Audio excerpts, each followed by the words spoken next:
We're renegotiating NAFTA, which was probably the worst deal ever made in the history of trade. But with China, we're at $375 billion trade deficit. So we started a process, and we'll see how it ends up.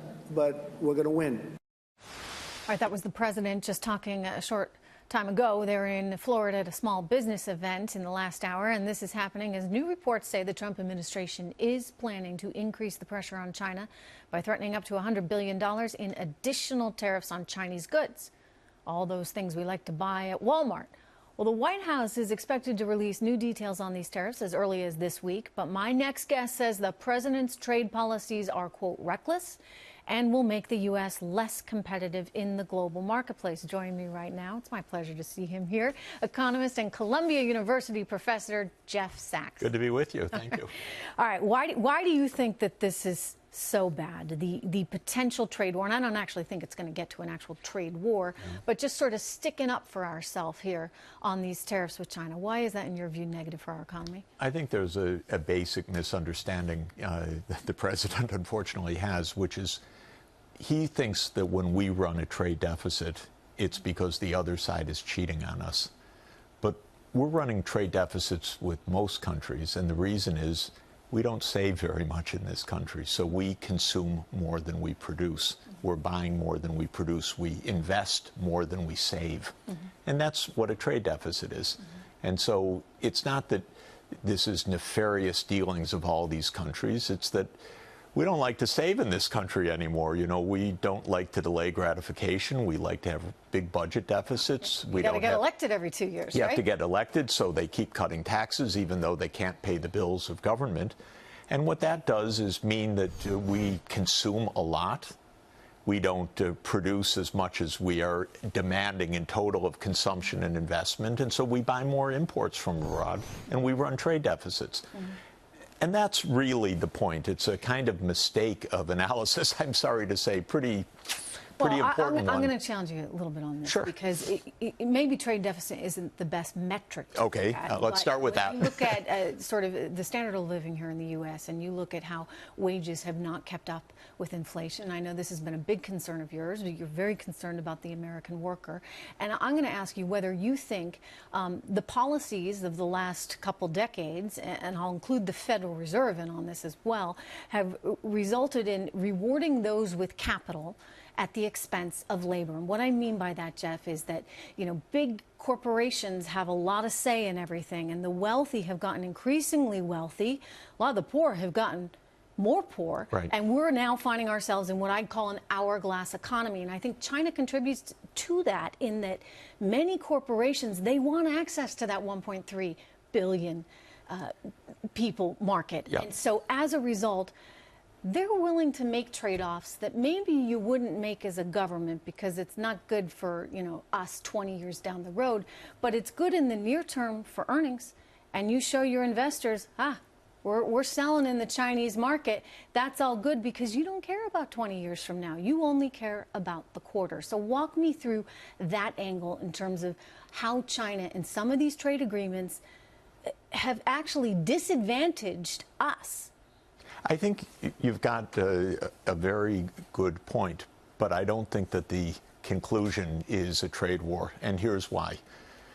You said it exactly right. Trade has tended to favor capital and hurt workers, but it expands the overall size of the economy. This is a basic principle that trade raises the size of the economy, and the U.S. economy has grown, but the part going to workers has not. Yes. The part going to capital has. Yes. The usual answer that trade economists like myself have given for about 175 years is have trade because that expands the pie, but tax some of the capital to make sure that the workers' take-home pay is good.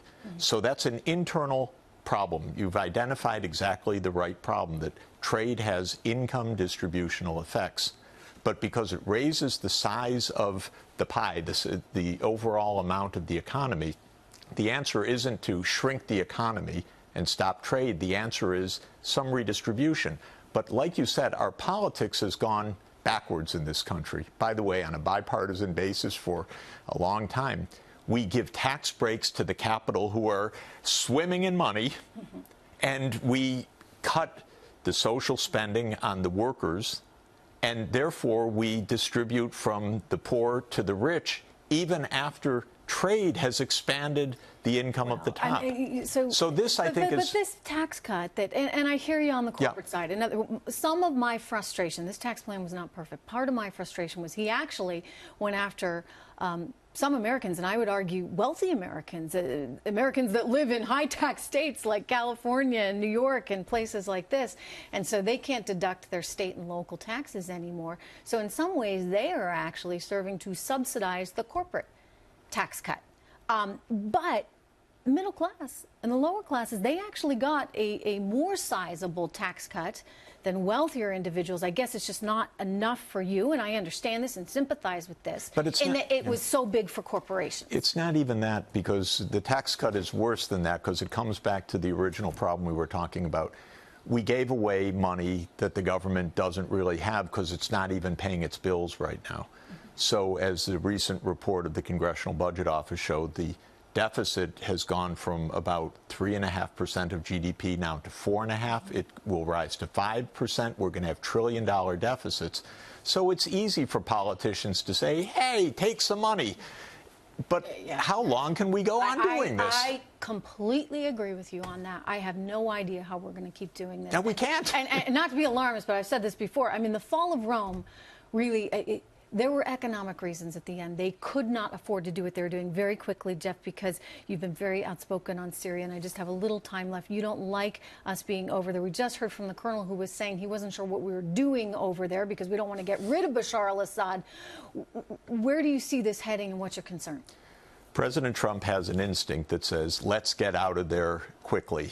And then all of the security establishments say, no, no, no, we can't do that because then the Russians will gain, the Iranians will gain, and so forth. Actually, the president's instincts on this are correct. We should leave because we're not accomplishing anything except continued bloodshed and war, but without results.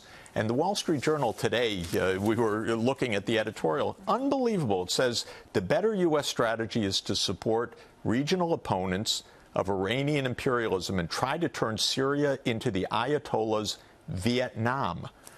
That means more bloodshed. Just forget Syria and their interests. We just need to make a new Vietnam in the Middle East. This is a disaster. It costs us lives, money, security. And the president is right. Let's get out of there.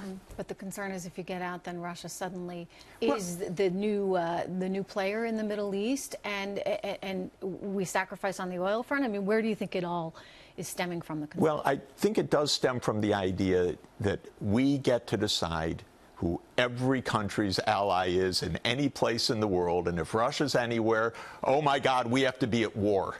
That mindset is a disaster for us, because we cannot keep Russia from having allies in other countries. We cannot keep Iran, which is right there, from having some influence in the region.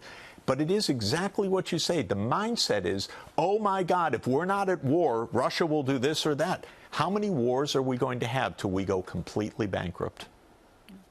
Back to the Rome example.